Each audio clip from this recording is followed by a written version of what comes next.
আরিতা স্টেশনের এটা cycle garage. তো এই পাশে সাইকেল রাখে আমরা কোনো টাকা পয়সা পে করতে হবে না। আর ভিতর পাশে কিন্তু প্রচুর পরিমাণ সাইকেল আছে, তারপরে মোটর সাইকেল আছে, যেগুলা সেখানে রাখলে কিন্তু টাকা পে করতে হবে। তো এই সাইডে কিন্তু কিছু অনিয়ম হয়, যে অনিয়মগুলোর মধ্যে আজকে আপনাদের একটা অনিয়ম দেখাবো।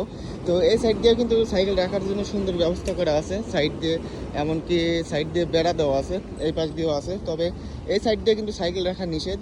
ওখানে কিন্তু সাইনবোর্ড আছে, সাইকেল কোনো রকম বাইক রাখা যাবে না। তো এখানে কিন্তু এক ব্যক্তি একটা বাইক রাখছে, এখানে কিন্তু একটা নোটিশ দিয়ে দিয়েছে, রেড নোটিশ। ওই পাশেও দিছে।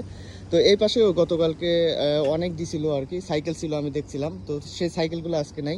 তো এই সাইকেলগুলোতে কিন্তু রোড নোটিশ দিছিল, অর্থাৎ আপনি যখন এই আইনটা লঙ্ঘন করবেন, এই পাশে রাখবেন, রাস্তার এই সাইড দিয়ে রাখবেন, তখন কিন্তু এটা একটা অপরাধমূলক কাজ।